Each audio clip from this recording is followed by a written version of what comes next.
Bharatiya Janata party Andhra Pradesh రాష్ట్ర అధ్యక్షురాలు శ్రీమతి పురంధేశ్వరి గారు, జిల్లా అధ్యక్షులు కొనకొండ రాజేష్ గారి సూచనల మేరకు ఈరోజు భారతీయ జనతా పార్టీ భారతీయ జనసంఘ్ వ్యవస్థాపకులు శ్రీ శ్యామప్రకాష్ ముఖర్జీ గారి వర్ధంతి సందర్భంగా బలిదాన్ దివాస్ కార్యక్రమం నిర్వహించడం జరుగుతూ ఉన్నది.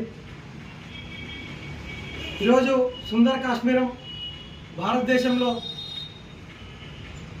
విలీనమైన తర్వాత భారతదేశానికి ఒక రాజ్యాంగం, కాశ్మీర్కి ఒక రాజ్యాంగం, భారతదేశానికి ఒక జెండా, కాశ్మీర్కి ఒక జెండా ఉండడంతో దాన్ని విభేదించి ఆ రోజు మంత్రివర్గం నుంచి బయటికి వచ్చి ఈ దేశంలో 2 రాజ్యాంగాలు, 2 ప్రధానులు, 2 జెండాలు ఉండకూడదనే నినాదంతో ఢిల్లీ నుంచి కాశ్మీర్ వరకు శ్యామప్రసాద్ ముఖర్జీ గారు పాదయాత్ర నిర్వహించడం జరిగింది. తదనంతరం కాశ్మీర్లో ఆయన్ని అరెస్ట్ చేసి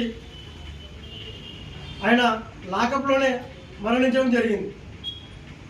శ్యామప్రకాష్ ముఖర్జీ గారు స్వాతంత్రంలో పాల్గొని స్వాతంత్రం వచ్చిన తర్వాత ఏర్పడినటువంటి మంత్రివర్గంలో కేంద్ర పరిశ్రమల శాఖ మంత్రిగా వారు విధులు నిర్వహించడం జరిగింది.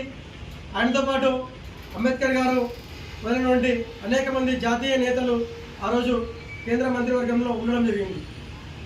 ఆయన కేంద్ర మంత్రివర్గంలో ఉన్నప్పుడే ఆయన యొక్క మార్కు పాలన చూపించడం జరిగింది.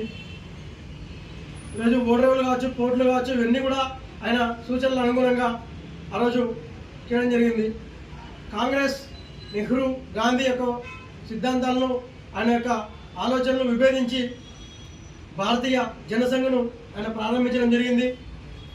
ఈరోజు దేశం మొత్తం మీద భారతీయ జనతా పార్టీ 3 సార్లు అధికారంలోకి